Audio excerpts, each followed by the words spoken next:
हाँ, पिता की गलती बनी बेटे का दर्द, सत्य घटना। हाँ, बिहार के एक छोटे से शहर सीतामढ़ी की वह बस्ती, हाँ, जहाँ कभी हर शाम बच्चों की हंसी गूंजती थी, आज एक अजीब सन्नाटे में डूबी हुई थी। उसी बस्ती के एक साधारण से घर में कभी खुशियों का बसेरा हुआ करता था। उस घर में रहता था अमित, उसकी पत्नी सविता और उनका छोटा सा बेटा शिरग। हाँ, तीन लोगों का वह परिवार भले ही अमीर नहीं था, लेकिन उनके बीच का प्यार किसी दौलत से कम नहीं था। अमित एक प्राइवेट कंपनी में काम करता था, कमाई ज्यादा नहीं थी, मगर सविता हर हाल में घर को संभाल लेती थी। हशीराग अपने पिता का लाडला था और हर शाम जैसे ही अमित घर लौटता, हशीराग दौड़कर उसके गले लग जाता था। उस घर में छोटी छोटी खुशियां ही बड़ी होती थी। लेकिन कहते हैं ना, जब इंसान अपने रिश्तों की कीमत समझना छोड़ देता है, तभी उसकी जिंदगी में असली तूफान आता है। अमित के साथ भी कुछ ऐसा ही हुआ। उसकी नौकरी के दौरान उसकी मुलाकात एक दूसरी महिला रैया से हुई। शुरुआत में यह सिर्फ बातचीत थी, फिर दोस्ती बनी और धीरे धीरे वह रिश्ता एक ऐसे मोड़ पर पहुंच गया, जहां अमित को अपने परिवार से ज्यादा रैया का साथ अच्छा लगने लगा। उसे लगा कि उसकी जिंदगी में कुछ नया, कुछ रोमांचक आ गया है। उसने कभी यह नहीं सोचा कि इस नएपन की कीमत उसे क्या चुकानी पड़ेगी।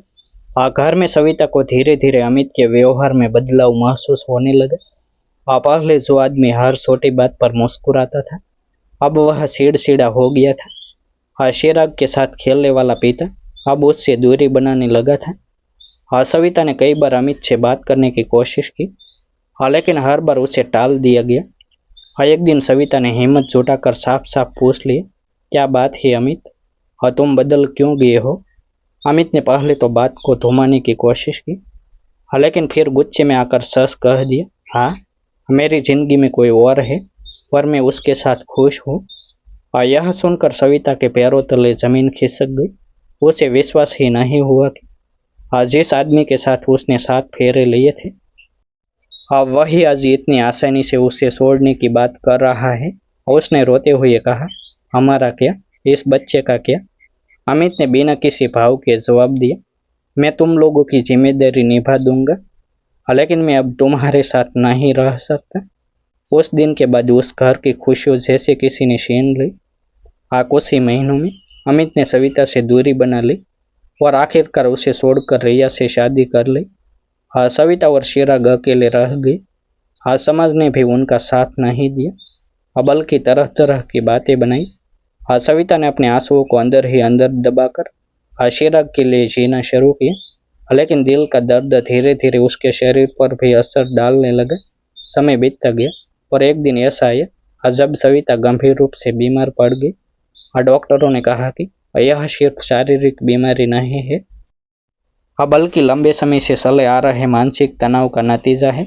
अब सविता बिस्तर से उठ भी नहीं पाती थी। वो छोटे से घर में अब बस एक बिस्तर पर पड़ी माँ और उसके पास बैठा एक मासूम बच्चा था, चिराग, जो कभी खिलखिलाता था, अब चुप रहने लगा था। उसकी आंखों में हमेशा एक डर रहता था, अपनी माँ को खो देने का डर। वह अपनी छोटी छोटी उंगलियों से माँ का हाथ पकड़कर बैठा रहता और बार बार पूछता, माँ, आप ठीक हो जाओगी ना? सविता उसके सिर पर हाथ फेरते हुए बस मुस्कुरा देती, लेकिन उसकी आंखों में छुपा दर्द साफ दिखता था। एक दिन जब हालत ज्यादा खराब हो गई तो पड़ोसियों ने अमित को खबर दी। कई महीनों बाद अमित उस घर में वापस आया, जैसे उसने खुद छोड़ा था। जैसे ही वह अंदर दाखिल हुआ, उसकी नज़र सबसे पहले चिराग पर पड़ी। चिराग उसे देखकर कुछ पल के लिए चुप रहा, फिर धीरे धीरे उसके पास आया। उसकी आंखों में आंसू थे, लेकिन वह कुछ बोल नहीं पा रहा था। अमित ने सविता की हालत देखी, वह कमजोर, बीमार और बिल्कुल टूट चुकी थी। यह वही सविता थी जो कभी उसके लिए हर मुश्किल आसान कर देती थी। उस पल अमित के दिल में एक अजीब सा खालीपन महसूस हुआ। उसने सोचा था कि नई जिंदगी उसे खुशी देगी, लेकिन आज उसे एहसास हो रहा था कि उसने क्या खो दिया। चिराग ने धीरे से अमित का हाथ पकड़ा और कहा, पापा, माँ को बचा लो ना, मुझे डर लग रहा है।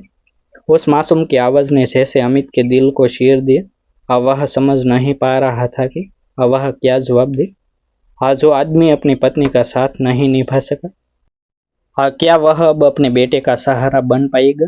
उस घर में खामोशी गूंज रही थी। लेकिन उस खामोशी के पीछे बहुत सारे सवाल छुपे थे। क्या अमित अपने फैसले की कीमत समझ पाएगा? क्या वह अपने बेटे के लिए कुछ कर पाएगा, या फिर यह गलती उसकी पूरी जिंदगी का सबसे बड़ा पछतावा बन जाएगी? अमित उस दिन सविता के बिस्तर के पास खड़ा था, लेकिन उसके भीतर जैसे तूफान चल रहा था। आज जिस घर को वह छोड़कर गया था, आज उसी घर में लौटकर उसे अपनी ही परछाई अजनबी लग रही थी। और सविता की धीमी सांसें, चिराग की डरी हुई आंखें और चारों तरफ पसरा सन्नाटा, ये सब मिलकर उसे उसकी सबसे बड़ी गलती का आईना दिखा रहे थे। और उसने धीरे से सविता का नाम लिया, सविता। उसकी आवाज में पहली बार वह अहंकार नहीं था, और जो कुछ महीनों पहले था, बल्कि पछतावे की भारीपन थी।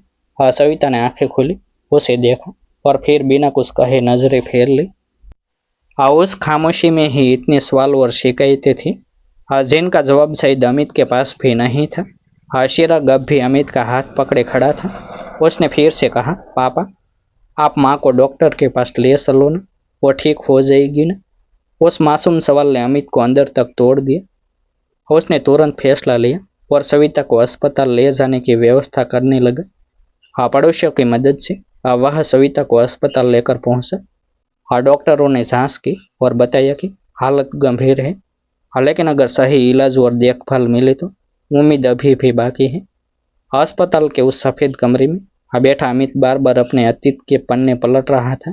उसे याद आ रहा था कि कैसे सविता हर मुश्किल में उसके साथ खड़ी रहे, कैसे चिराग उसकी एक मुस्कान के लिए तरसता था, और कैसे उसने खुद अपने ही हाथों से इस परिवार को तोड़ दिया। उधर रिया के साथ उसकी नई जिंदगी भी अब उसे खोखली लगने लगी थी। जिस रिश्ते को उसने खुशी समझा था, वह अब सिर्फ एक भ्रम जैसा लग रहा था। दिन रात अस्पताल में बिताते हुए अमित पहली बार एक जिम्मेदार पति और पिता बनने की कोशिश कर रहा था। वह सविता के इलाज के लिए हर संभव प्रयास कर रहा था। दवाइयों से लेकर डॉक्टरों तक किसी चीज की कमी नहीं रहने दे रहा था। चिराग हर समय उसके साथ रहता, लेकिन अब भी उसकी आंखों में एक डर था, कहीं उसके पापा फिर से उसे छोड़ न दे। एक रात जब चिराग अस्पताल की कुर्सी पर सो गया था और सविता गहरी नींद में थी, अमित अकेले बैठे सोच रहा था। उसने मन ही मन फैसला किया कि वह अपनी गलती को अब और नहीं बढ़ने देगा। उसने उसी रात रिया को फोन किया और साफ शब्दों में कहा, मैंने बहुत बड़ी गलती की है, मैं अपने परिवार को फिर से जोड़ना चाहता हूँ। मैं अब इस रिश्ते को आगे नहीं बढ़ा सकता। यह फैसला आसान नहीं था, लेकिन शायद पहली बार उसने सही रास्ता चुना था। कुछ दिनों के इलाज के बाद सविता की हालत धीरे धीरे सुधरने लगी। वह अब पहले से थोड़ी बेहतर महसूस कर रही थी। एक दिन अमित उसके पास बैठा और बहुत हिम्मत जुटाकर बोला, सविता, मुझे माफ कर दो, मैंने जो किया उसकी कोई माफी नहीं है, लेकिन मैं सच में अपनी गलती सुधारना चाहता हूँ। अगर तुम मुझे एक मौका दो तो मैं सब कुछ ठीक करने की कोशिश करूंगा। सविता कुछ देर चुप रही। उसकी आंखों में आंसू थे, लेकिन इस बार उन आंसुओं में सिर्फ दर्द नहीं, बल्कि एक गहरी सोच भी थी। उसने धीरे से कहा, अमित, टूटे हुए भरोसे को जोड़ना आसान नहीं होता, लेकिन चिराग के लिए और शायद हमारे लिए भी मैं एक मौका देना चाहती हूँ, लेकिन याद रखना यह आखिरी मौका है। अमित की आंखों से भी आंसू बह निकले। उसने सविता का हाथ थाम लिया, जैसे वह उसे फिर कभी खोना नहीं चाहता हो। उस पल चिराग जाग गया और उसने अपने माँ पापा को साथ देखा। उसके चेहरे पर महीनों बाद एक सच्ची मुस्कान आई। वह दौड़कर दोनों के गले लग गया और बोला, अब हम फिर से साथ रहेंगे ना। उस छोटे से बच्चे की खुशी ने जैसे उस परिवार को फिर से जोड़ दिया। घर वापस लौटने के बाद जिंदगी धीरे धीरे पटरी पर आने लगी। अमित अब सच में अपने परिवार के लिए जीने लगा था। उसने समझ लिया था कि एक पल की गलती पूरी जिंदगी को बर्बाद कर सकती है। इस कहानी ने एक गहरा सवाल छोड़ दिया, अगर एक आदमी अपनी पत्नी का नहीं हुआ तो क्या वो अपने बेटे का सच्चा सहारा बन सकता है? जवाब शायद यही है कि इंसान गलती कर सकता है, लेकिन अगर वह समय रहते उसे समझ ले और सुधारने की हिम्मत रखे, तो वह फिर से एक अच्छा पिता और पति बन सकता है। लेकिन हर किसी को दूसरा मौका नहीं मिलता, इसलिए रिश्तों की कदर समय रहते करना ही सबसे ज़रूरी है। ऐसे ही नए वीडियो देखने के लिए हमारी यूट्यूब चैनल सब्सक्राइब करें, वीडियो को लाइक करें